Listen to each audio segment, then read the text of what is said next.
Padlet is an excellent tool for using collaborative spaces with students. And you can do this in the guided style with putting the Padlet up on the board or projector and having students contribute to the board. And you can either type them in or students could put them in. If you're just using a limited device environment, you could also use centers or small groups of computers where students could contribute to the Padlet if you had them pulled up in that manner for using it with a limited technology environment. So this is my Padlet dashboard. I logged in. There's a Chrome app. There's also an iOS app for Padlet. But you can just go to padlet.com. It's the same. It's optimized for the web. And so then you'll see here's your dashboard. They have a gallery of really awesome Padlets that you can remix and make your own. I'll show you those in a second. Or you can just jump into a Padlet, and I'll show you how to share out Padlets and add collaborators to them. So I'm going to go ahead and say make a Padlet. So Padlet's dashboard, which is updated from before, is really nice. They say kind of give you an idea of different layouts. So you could have a wall, which is like bricks all over the place. You could use a canvas and use a connection, like a flowchart style. You could do a stream top to bottom.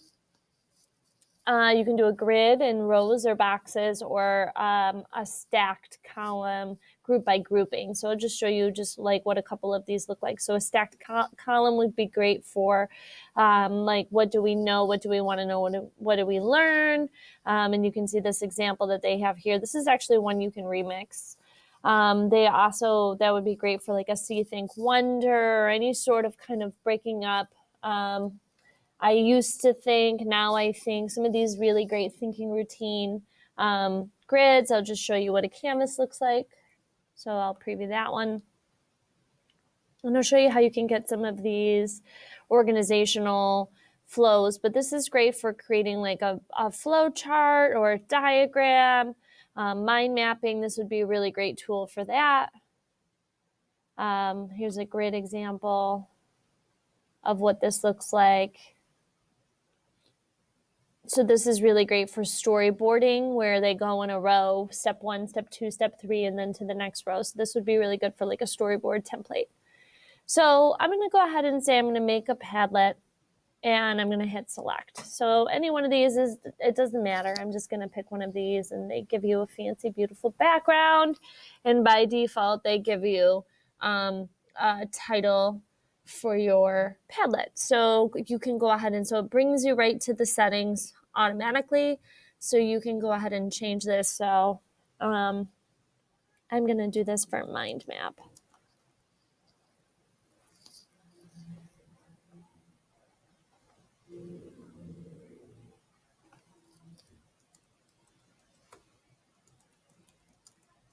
Okay, and then you can choose a different wallpaper. They have more options. I'm kind of liking this peacock, so I'm just going to leave the peacock. And then I'm going to hit next. And they're going to take you right through all of the settings of the Padlet, and I'll show you how you can get back to them. But so they leave this here with secrets. So under the secret Padlet, anybody who gets the link has access to the Padlet, and then you can set the permissions on that. So right now it's set for write permissions. You can do moderate, so you can view the post and edit and approve others, but you can't modify or delete the Padlet.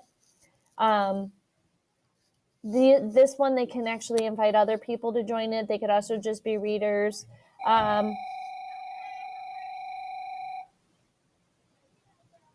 And you can set it up for that. Okay, so the default is that can write, which is nice, but you can also do a password. You can make a public Padlet. You can also add specific people that you want to be contributors to it. You can also set whether or not they can remake a Padlet. So that's, and I'll show you how you get that. That would put your Padlet in the gallery and allow people to remake it. So I'm just going to go ahead and hit next on my Padlet. And that's pretty much it for the settings. And I'm just going to say start posting. So to get back to those settings, they're back up here under the share option. And so that takes you back to those settings. Here, there's like tag options and things that you can do. Here, And under the share options, that'll take you back to the privacy settings that you can do, and it'll give you the links for the QR code and all of that under that there. So that's pretty much how you get to the settings. It's, so complicated and crazy. And so then you just click on the post or double click anywhere to actually start creating the flow. So I'm just going to do this. And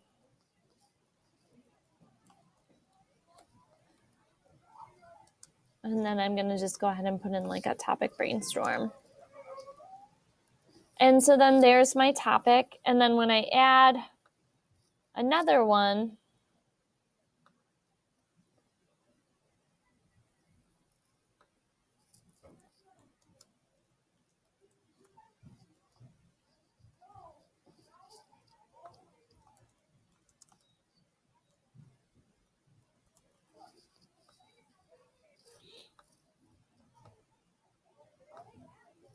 so when you create a Padlet, they're all the same. So you get these posts like this, and then you'll see once you have this, you can edit the post, you can delete the post. You get the 3 dots, and then here is where you can do this. You can edit the post, you can change the color, you can arrange them on top of each other. You can move it to a different board, but then you can also connect this post. So you just hit connect, and you can choose a label for that. Did you see that when I click on this here? I could say connect to a post, and then you can disconnect from a post, and you can remove, and you can see, you can add labels for the connections, and you'll see you'll be blinking for which ones that you can connect to. I'm going to hit connect. So that's where you get that kind of mind mapping ability, which is pretty cool. So you could have central ideas, and then you could have other subtopics that branch out off of it, and so forth. So that's the basics of the Padlet there. And then if I go back to the home, it'll automatically save, and you'll see this going to show up in my Padlet dashboard. So you'll see here's my mind map Padlet. I can also go to the gallery and use this remake of other people's here. So here's a cool fact or fiction one, Earth Systems exit tickets, an idea for New Year's resolutions.